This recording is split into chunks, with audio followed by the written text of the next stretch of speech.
There was a time in my life when everything seemed to be moving along just fine. Status quo, if you will.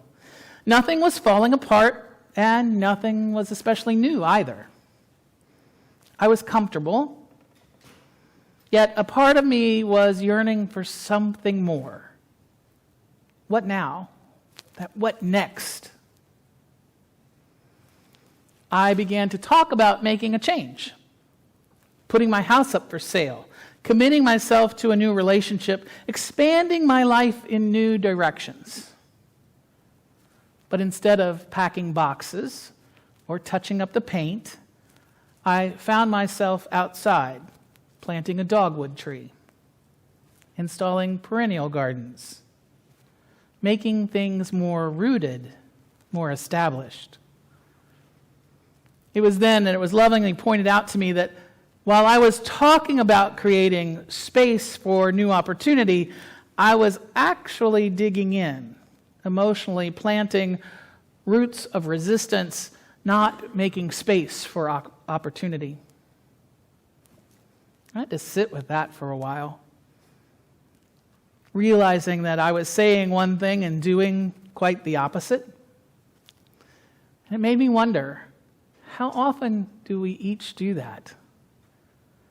How often do we say we want growth or renewal, but we keep our hands busy reinforcing what already is? How often do we cling to comfort, even when something deeper in us is yearning for change? That tension between comfort and change, between care and courage, is where compassion lives. Now, compassion is not simply kindness. It's actually courage and solidarity. The willingness to act even when it unsettles us. Our UU history reminds us that compassion is not passive. It's the foundation for both sanctuary and justice. It shelters the vulnerable and empowers us to move out into the world for the sake of love and liberation. Universalist Clara Barton didn't feel sorry for wounded soldiers during the American Civil War. She went to the battlefield, tending to them when others would not. Congregations in the 1980s sanctuary movement didn't just pray for safety, they offered it, opening their doors to refugees fleeing violence. So again and again, our faith teaches us that compassion means showing up and organizing love in action. Now, I've been witnessing the same spirit here. Some in the tension of change, some in the ready to act. We live compassion not just through our words, but through our works. I've witnessed the recovering and repairing of chairs, the cleaning out of closets and cabinets, the tidying and making space for what's to come, proactively and not reactively. The board is reviewing and creating systems that support the administrative heartbeat of the church and its committees, so that we're building a strong covenant and living into it. These are not small things. They're acts of devotion. They're quiet works of compassion, shaping a foundation that allows our community to grow, to trust, and to serve. And yet, we still need more of us to lean in. We need those who can share their time and talent, teaching our children and our youth, repairing what's broken and tending the grounds, fundraising to sustain our ministries, creating fellowship that nurtures our spirits, and offering care and creativity in hundreds of unseen ways. All of this work matters. Each contribution strengthens the web of this community's life and helps us live our values out loud. And all of it, every committee, every project, every hour offered, works within a system we are rebuilding to keep us connected and transparent and accountable to our shared values and covenant. Now, some folks have already begun this building process, and today I want to recognize 2 new teams that are in formation: the Safety and Security team and the Radical Welcome team. One ensures that this sanctuary is truly a place of trust and safety. The other ensures that everyone who crosses the threshold know that they belong.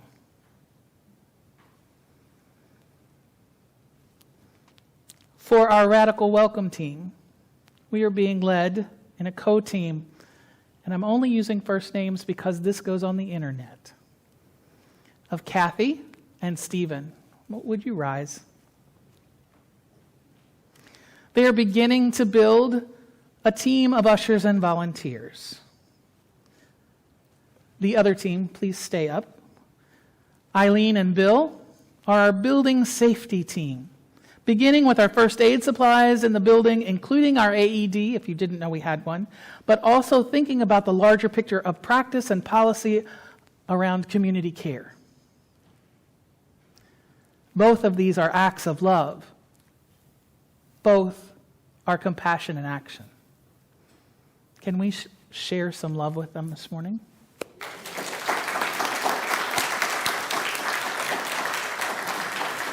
It matters what you do.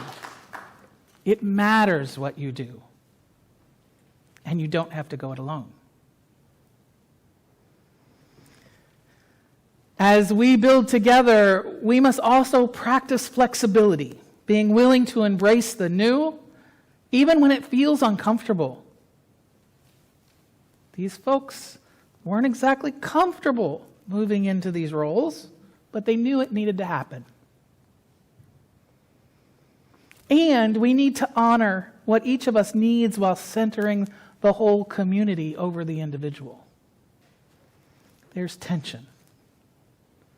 Because covenantal living means we keep returning to one another, choosing the good of the whole again and again.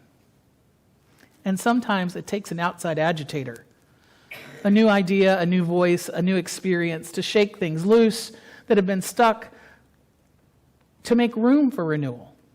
And that's what we're doing together. Shaking loose what no longer serves, clearing what's cluttered, and making space for compassion to move more freely amongst us, so we can truly welcome new people into community. If you can't see yourself someplace, you won't stay. So we're making space. We're making room for others to bring their stories and their questions and their gifts and join us. This is a practice of compassion in action.